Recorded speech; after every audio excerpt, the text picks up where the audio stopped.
Welcome back to my channel. I am Mahendra Singh. Today I am going to cover the topic fluid mechanics. What will be the content in the this topic? This course is taught is mm, teach in the BTech during first during the second year in third semester. So what is the content of this fluid mechanics syllabus? Introductory definition, fluid, types of fluid, continuum approach, fluid property, fluid at rest, Pascal's law, barometer, manometer, hydrostatic pressure, buoyancy, and description of fluid motion. In unit 2, what is the continuity equation? It is based on conservation of mass. Momentum equation, change in momentum according to the Newton's second law is equal to the force. Energy equation on which Bernoulli theorem is based, Euler's equation in which in the fluid pressure force plus viscous force is considered, Bernoulli equation in according to this the total energy is constant, pressure energy, kinetic energy, and potential energy. Ideal fluid, Navier-Stokes equation, exact solution, laminar boundary layer equation, gaseous flow, momentum integral equation of boundary layer. Unit third, there are two types of flow. One is the laminar flow, in which the flow will happen in a streamline. In turbulent flow, zigzag motion of the fluid particles will happen during the motion. Laminar turbulent transition, there is a Reynolds number on which it is decided that if the Reynolds number value is less than 2000, then flow will be laminar. If more than 4000, then it will be turbulent. Fluctuation, turbulent boundary layer region, shear stress model,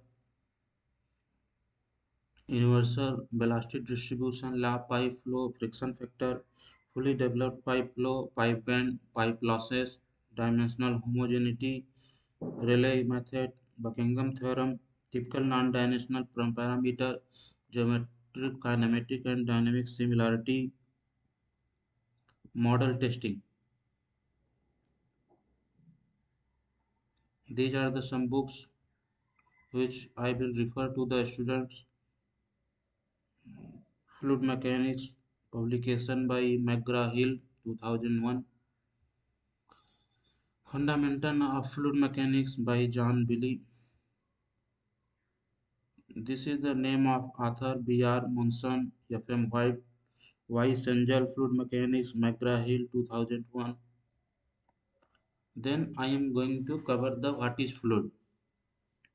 So their matter lies in the three form: solid, liquid, and gases. In solid, what will happen? Interatomic distance is very less and intermolecular force is very high. In fluid, what will happen? Interatomic distance is more than the in the solid and intermolecular force is less. And in gases, interatomic distances are very high and intermolecular forces are very less. The fluid is the substance with no strength, deforms when forces are applied. Under fluid, water and gases comes. Solid deforms a fixed amount or breaks completely when stress is applied on it. Solid deforms in a fixed amount, elastic deformation, plastic deformation. Fluid deform continuously as long as any shear stress is applied. If you are applying the forces, then fluid will be deformed. What is mechanics? What we will study in mechanics in your physics, you have studied about the mechanics subject. What is the velocity, what is angular velocity, and how the motion occurs, friction, rolling motion, pure sliding motion, and all the things you study in the mechanics. The study of motion and the forces which cause the motion. So these are the things we will study in the mechanics. Three types of mechanics: kinematics, static, and dynamics. In kinematics, the description of motion, displacement, velocity, and acceleration. In static, the study of forces acting on the particle or bodies at rest. Dynamic, the study of forces acting on the particle and bodies in motion. So in static, we will study the forces acting on the particles at rest. In dynamic, we study the study of forces acting on the particle in motion. Type of stress: force upon area, shear stress, tangential stress, the force acting parallel to the surface per unit area of the surface, normal stress, a force acting perpendicular to the surface per unit area of the surface. If the force is parallel to the surface, then shear stress. If force perpendicular to the surface, then normal stress. How do we study fluid mechanics? Basic law of physics: conservation of mass, conservation of momentum, conservation of energy. Second law of thermodynamics. So basic law of conservation of mass, according to the continuity equation. Mass is conserved. M1 is equal to M2. If mass get converted, then mass is equal to rho into V. The rho 1 density is constant.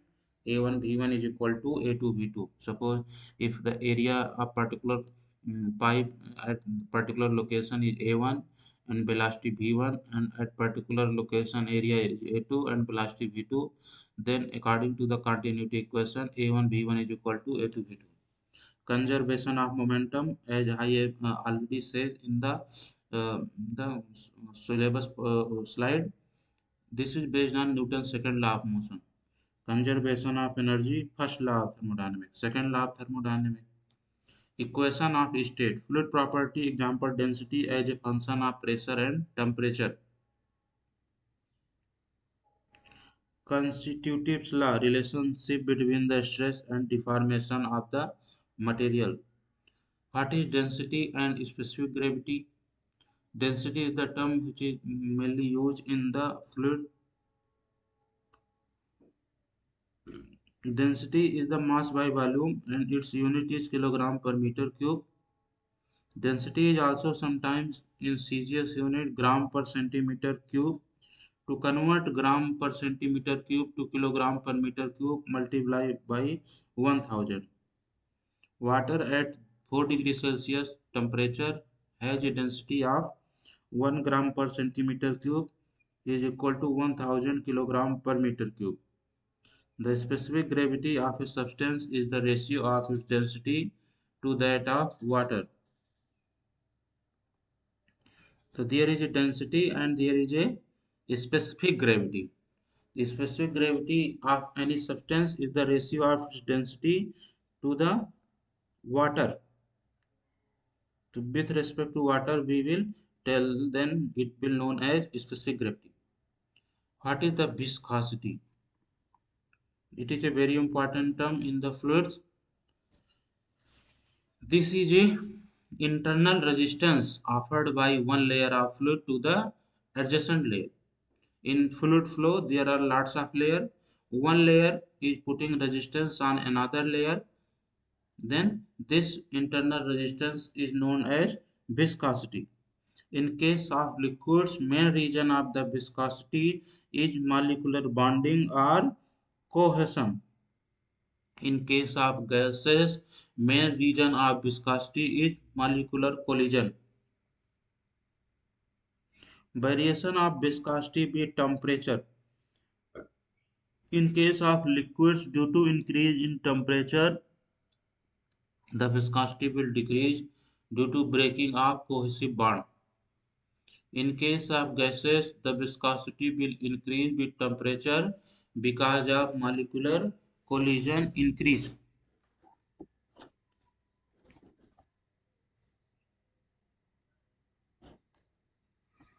Newton's law of viscosity, what Newton says, shear stress is directly proportional to the rate of shear strain. So is directly proportional. Tau is represent the shear stress du upon dy. The rate of shear strain. Tau is equal to mu du upon dy. Mu is the dynamic viscosity.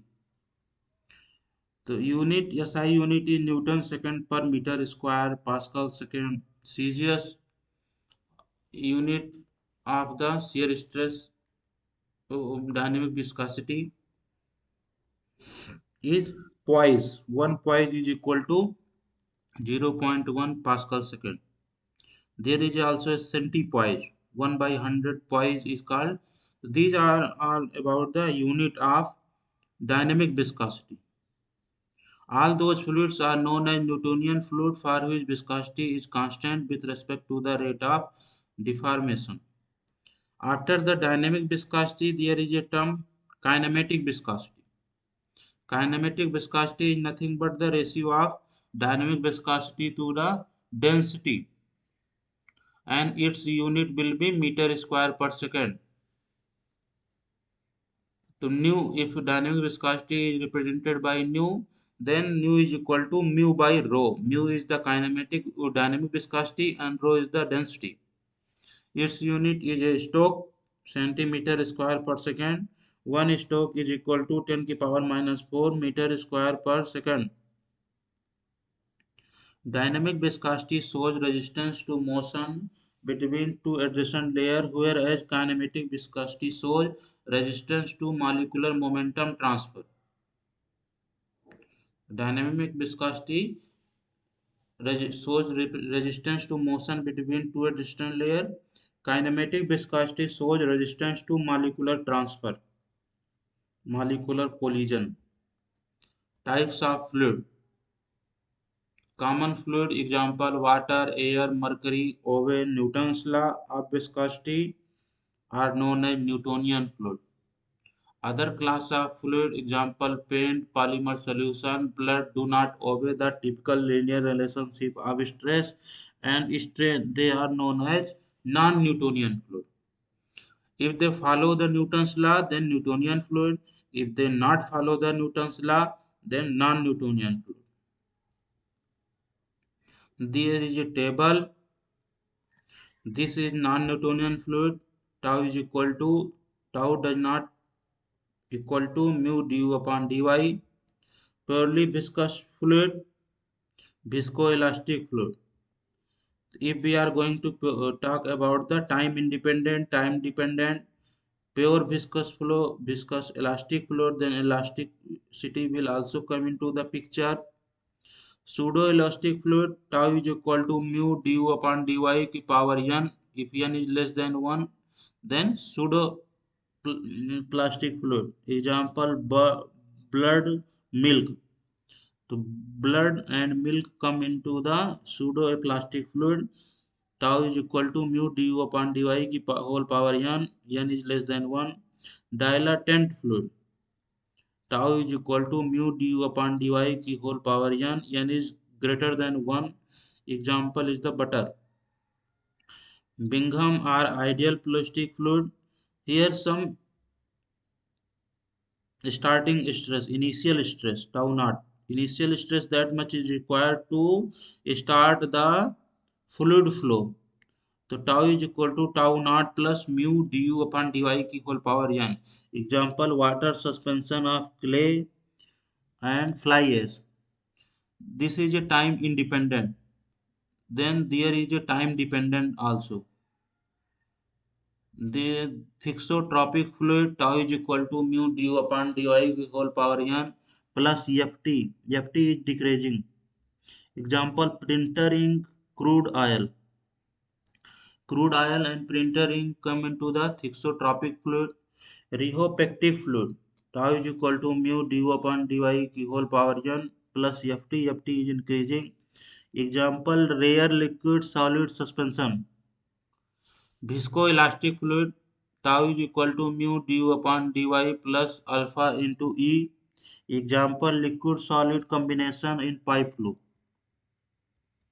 shear stress and rate of deformation for different fluid. So this is the diagram, ideal solid and ideal fluid. This is a y-axis shows shear stress and x-axis shows rate of shear strain. The Newtonian fluid where n is equal to 1 follow the Newton's law. Non-Newtonian fluid less than 1 is a pseudoplastic fluid. Non-Newtonian n is greater than 1 dilatant fluid. After that Bingham plastic fluid which required the initial shear stress tau naught, then this is a plastic fluid. So that's all about non-Newtonian fluid which does not obey the Newton's law, linear relationship of stress and strain. Next thing came into the picture is the surface tension. What is the surface tension? If suppose there is a bucket, inside the bucket water is filled, then inside molecule gets the forces from all the directions. Then what will happen? Due to all the due to forces acting on the liquid particle from all the side, then it will be in equilibrium. But in layer, at the top layer of the fluid, what will happen? Forces acting from the downward side, but from the upper side there is no molecules, then there will be no forces. Then that's why there is a tension form on this layer, and this tension is known as surface tension. As you can see in the figure, the surface tension of water provides the necessary wall tension for the formation of bubble with water. The tendency to minimize that wall tension pull the bubble into spherical shape. The surface tension, the pressure difference between the inside and outside of a bubble depend upon the surface tension and the radius of the bubble.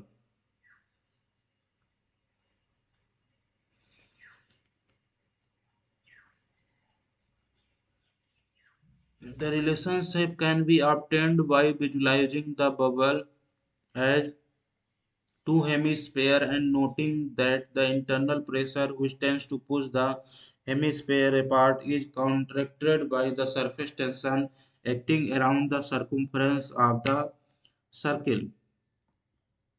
This is the formula for surface tension. Change in pressure is equal to 4T divided by R for a bubble. Change in pressure is equal to 2T divided by R for a droplet which has only one surface.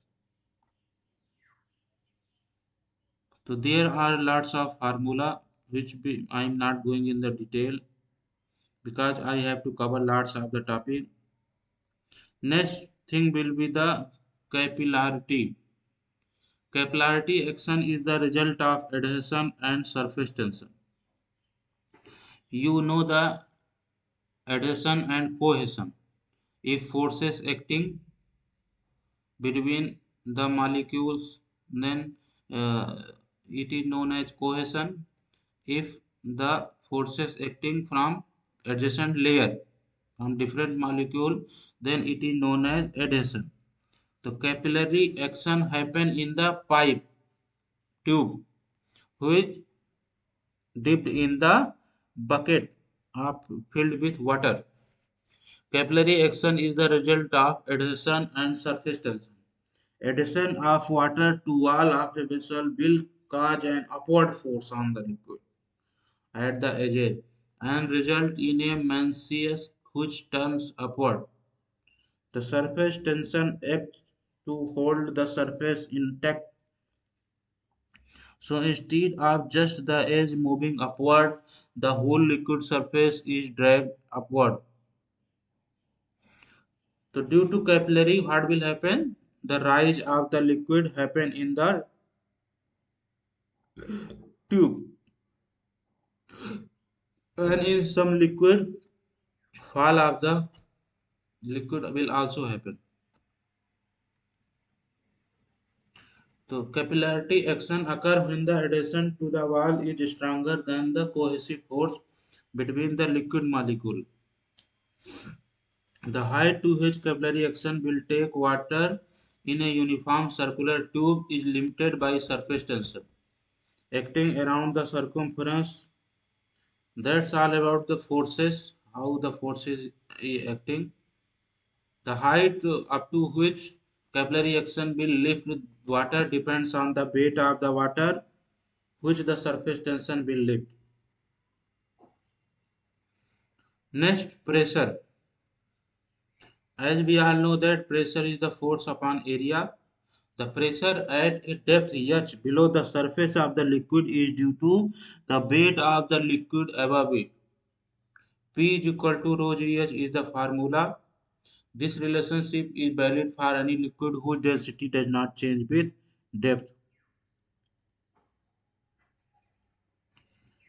Atmospheric pressure and gauge pressure. Atmospheric pressure, which is 1.01 into 10 की power 5 Newton per meter square. Another unit of pressure is the bar.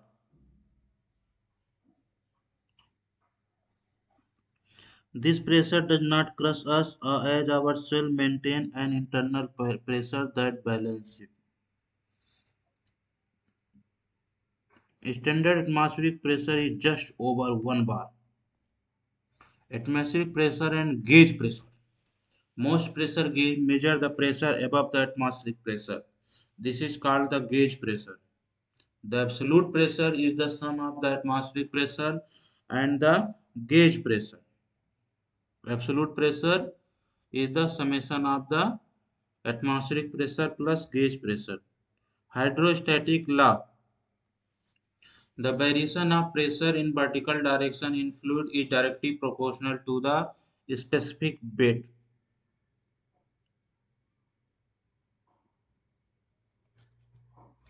P is equal to rho gh. When you move vertically down in a fluid, the pressure increase. When you move vertically up in a fluid, the pressure decrease. On the same horizontal level, there is no change in pressure. P is equal to rho gh. The dP by dh is equal to specific weight. Pascal's principle. If an external pressure is applied to a confined fluid, the pressure at every point within the fluid increases by that amount. The pressure is used, for example, in a hydraulic lift and hydraulic brake. So if you are applying, suppose in the figure you can see here the cross section area is less, here cross section area is more. If we are applying to the piston here the force F input, then we will get the force F output, because according to the Newton's law pressure is constant. So F by A is equal to F, F input divided by area input is equal to F output divided by area output. So by using this concept from less forces you can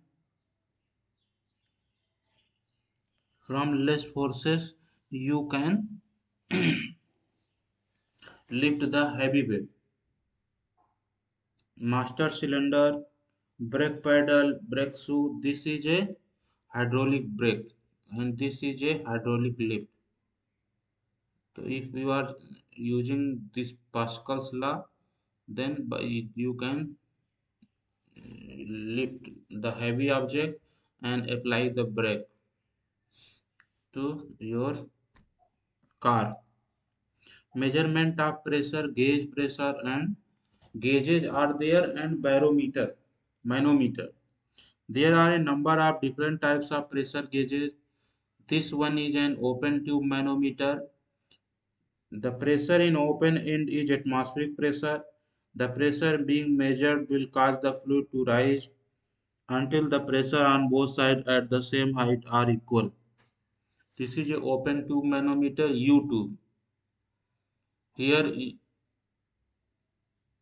is the atmospheric pressure. Here is the pressure being measured. So due to this pressure, the rise of the mercury will happen.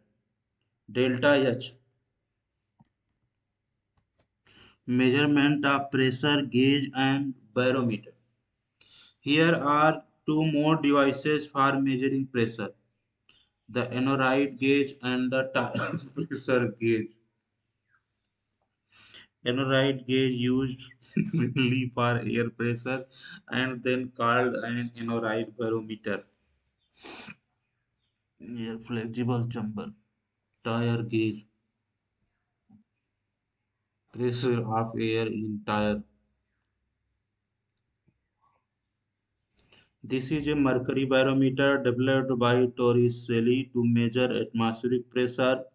The height of the column of mercury is such that the pressure in the tube at the surface level is 1 atmosphere. Therefore, pressure is often quoted in millimeter of mercury. Buoyancy and Archimedes principle. This is an object submerged in a fluid. There is a net force on the object because the pressure at the top and bottom of it are different. So there here in the figure you can see there is an object submerged in a fluid.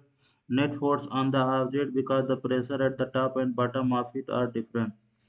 The buoyancy force is found to be the upward force on the same volume of water. The buoyancy force is equal to F2 minus F1 and mass of fluid into G.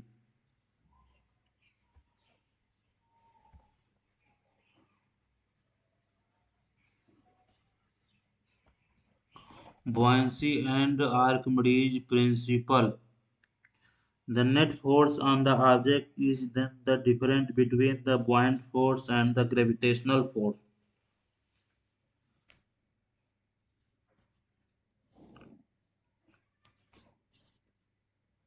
Difference between the buoyant force and the gravitational force. If the object density is less than that of water, there will be an upward net force on it. It will rise until it is partially out of the water. If the object density is less than that of water, then there will be an upward net force on it. It will rise until it is partially out of the water. You can see in the figure. Here is the density of this water, this wood is less. That's why it is rises above the partially out of the water. So these are the buoyancy force. According to the Archimedes, what will happen? Net force on the object is the difference between the buoyant force and the gravitational force.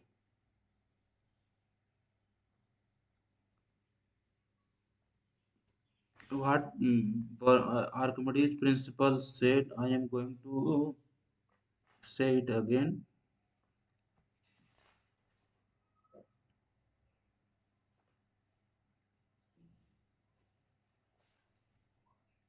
When a body is submerged either fully up or partially, then it is acted upon by a force of buoyancy vertically up, which is equal to the weight of liquid displaced by the body.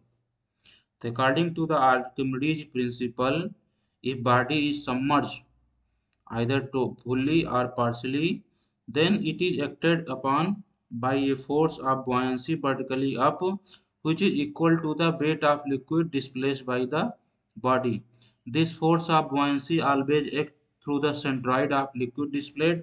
Center of buoyancy is that point through which buoyant force acts.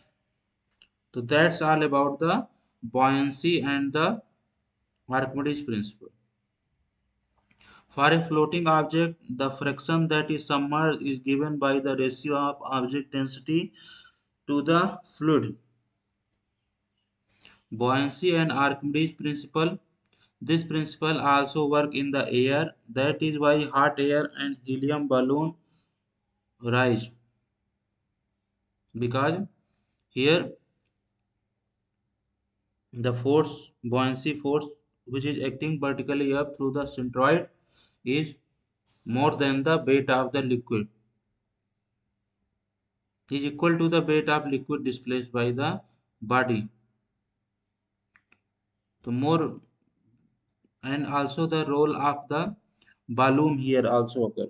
If balloon of the, suppose you want to make a ship, if the ship, if ship balloon is such that cross section balloon is such that it will replace the water more, then then it will not sink. The force, buoyancy force which is acting to the centroid is equal to the water displaced by the body. If balloon is more, then it will displace more water. That's why our our needle will sink in the water, but our ship, which is having the tons of the load, is not sink, because here volume is more, so it will replace the water more. So that's all about the buoyancy and Archimedes principle. So, then I am moving from the buoyancy. I am going to move towards the fluid kinetics. So here different types of fluid flow is there. How fluid, the kinematics mean motion of the fluid. Then types of fluid flow: steady and unsteady flow, uniform, non-uniform flow, laminar, turbulent flow, rotational, irrotational flow. Steady flow is the in which fluid particles are not changing with respect to time at a given cross section. Unsteady flow, fluid in which fluid property are changing with respect to time. So if time is changing, then if fluid property are not changing, then steady. If fluid property is changing with respect to time, then unsteady. Uniform flow, fluid is said to be uniform flow if the velocity is not changing with respect to cross section, but at a given interval of time. Non-uniform flow, fluid is said to be in uniform flow if the velocity is changing with respect to cross section, but at a given interval of time. So this is a non-uniform flow. Laminar flow, a laminar flow is one edge.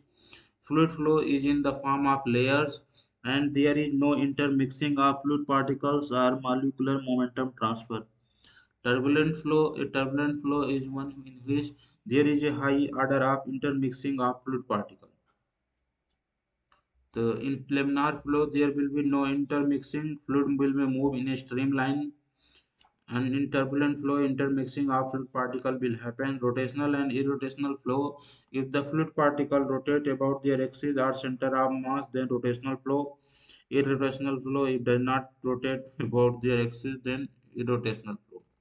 Tool used to study fluid flow: streamline, streak line, path line. Streamline, these are the tools which are used for study the fluid flow, are a family of curves that are instantaneously tangent to the velocity vector of the flow. These show the direction a fluid element will travel at any point in time. Streak line are the locus of point of all the fluid particles that have passed continuously through a particular spatial point in the past. Dye steadily injected into the fluid at a fixed point extend along a streak line. Path line are the trajectory that individual fluid particles follow. These can be thought of as a recording of the path a fluid element in the flow takes over a certain period. The direction of the path take will be determined by the streamline of the fluid at each moment in time. Stream tube. A useful technique in fluid flow analysis is to consider only a part of the total fluid in isolation from the rest. This can be done by imagining a tubular surface found by streamlines along which the fluid flow. This tubular surface is known as stream tube. The walls of a stream tube are made of streamline. Fluid cannot flow across a streamline, so fluid cannot cross a stream tube wall. The stream tube can often be viewed as a solid walled pipe. A stream tube is not a pipe, it differs in unsteady flow as the wall will move with time. It differs because the wall is moving with the fluid. This is a continuity equation. So here du by dx plus dub by dy plus dw by dz is equal to 0. The continuity equation is a conservation of mass. For compressible flow, density will be different. For incompressible fluid, density will be constant. Rho 1 A1 V1 is equal to rho 2 A2 V2. Conservation of mass continuity equation. The water all has to go somewhere. This is a wider hose, slower speed. This is a narrower hose, faster speed. The rate a fluid enters a pipe must equals the rate the fluid leaves the pipe.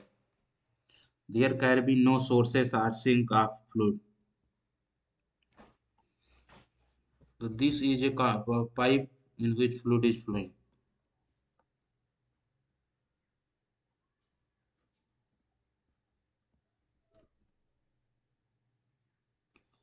This all about the continuity of mass and conservation of mass continuity equation. Then I am moving towards the momentum conservation, which is based on the Newton's second law. From Newton's second law, force is equal to mass into acceleration. So here is a derivation.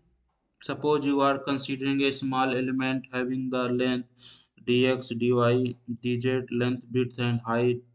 Then element expression and acceleration.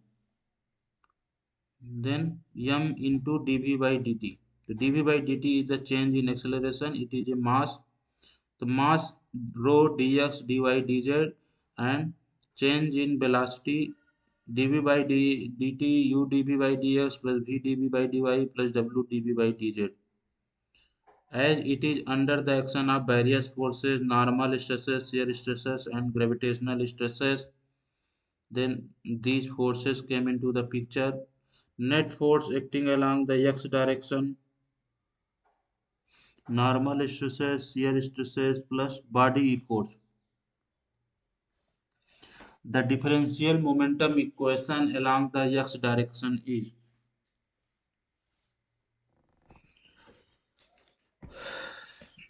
fit then Euler's equation. Then according to the Euler's equation, what will happen? For an inviscid flow, the shear stresses are zero and the normal stresses are simply the pressure. Shear stress is equal to zero, then all the stresses will be equal to pressure. Integration of the Euler's equation along a streamline will give rise to the Bernoulli equation.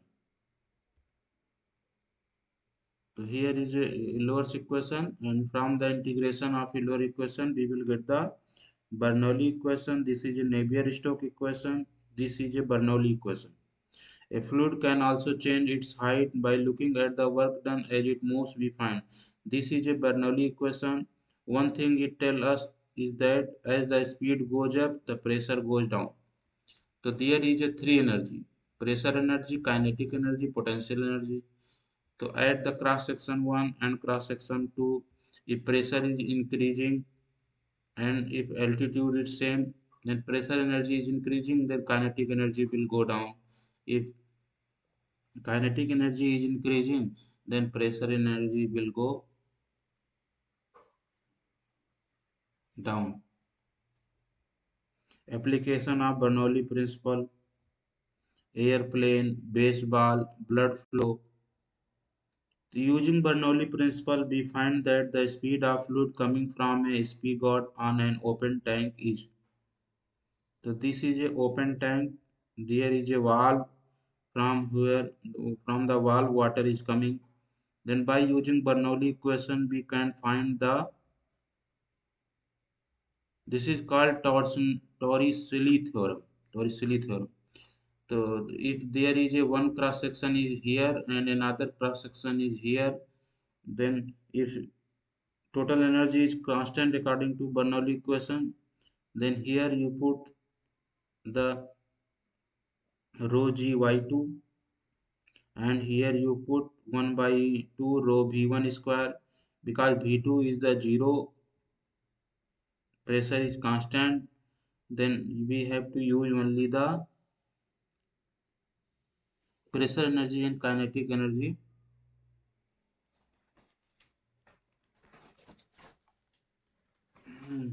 Pressure energy, not pressure energy, kinetic pressure is constant, kinetic energy and potential energy. So by using this we can find out this. A sailboat can move against the wind using the pressure difference on each side of the sail and using the keel to keep from going sideways.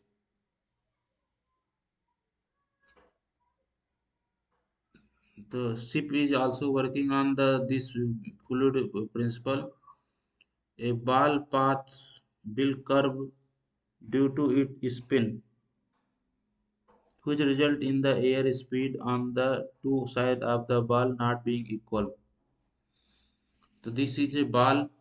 A ball's path will curve due to its spin, which results in the air speed on the two sides of the ball not being equal. So that's why our ball curve. This is a person with constricted arteries will find that they may experience a temporary lack of blood due to the brain as blood speed up to get past the constriction, thereby reducing the pressure. So these are the application of Bernoulli principle in blood flow. Airplane, baseball. This is a airplane, sailboat example. Venturi meter is used is a instrument which is used the fluid flow. How much fluid flow in the pipe? By using Bernoulli's theorem, we can find out by using Venturi meter instrument. Here, this is a Venturi meter. Here, what will happen? We change the cross section. We make this is our pipe, and in Venturi meter, there is a different cross section. Here, area is A1. Here is area A2. The sudden cross section is not changing. Gradual cross section is changing. If there is a V1, there is a V2, there is a A1 area, there is A2, it is you get from the continuity equation. Then if there is a pressure P1 and here is a pressure P2, then by putting the Bernoulli equation you can find out the V2. This is a Venturi meter instrument which is used for measuring the fluid flow. So from the pressure difference you can measure the fluid flow. So this is a airflow across the top help smoke go up with go up a chimney, and the airflow over multiple openings can provide the needed circulation in underground burrow. So here wind is happening and help smoke go up a chimney, and airflow over multiple openings can provide the needed circulation in underground burrows. Flow in tube. So these are lots of the thing. Drag force, boundary layer theorem. What is boundary layer? What is the velocity profile, boundary layer growth, boundary layer transition from laminar to turbulent, the important parameter viscosity, density, velocity, Reynolds number. This is a boundary layer exact solution, flat plate, laminar flat plate. There is a flow in pipe or is in a flat plate. The Blasius stability equation, displacement equation, momentum thickness, energy equation, turbulent boundary layer, laminar boundary layer. These are the formula for calculating the boundary layer thickness for laminar, for turbulent, boundary layer thickness, displacement thickness, momentum thickness, local skin friction. These are some numericals which will come into the example, but I'm not going to cover these things into detail. Laminar flow, turbulent flow, the transition flow is characterized by smooth streamline and highly ordered motion. Turbulent flow characterized by velocity fluctuation and highly disordered motion. Transition from laminar to turbulent flow does not occur suddenly, rather it occurs over some region in which the flow fluctuates between laminar and turbulent flow before it becomes fully turbulent. Reynolds number. The transition from laminar to turbulent flow depend on the geometry, surface roughness, flow velocity, surface temperature, and type of fluid, among other things. The ratio is called Reynolds number. Inertia force and viscous force. The inertia force and viscous force ratio is known as Reynolds number, and its formula is rho v d by mu.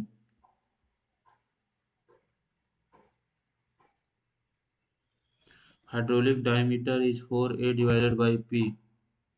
If laminar Reynolds number is less than 2000, laminar flow; if 2000 to 4000, transitional flow; if more than 4000, turbulent flow.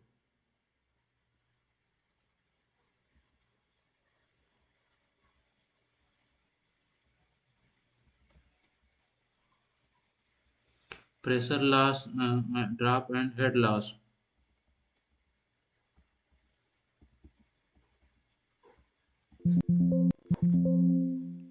So I am going to stop. This is a fluid flow in the pipe. By using the formula you can calculate. So I am going to stop here. Subscribe my channel if you did not subscribe.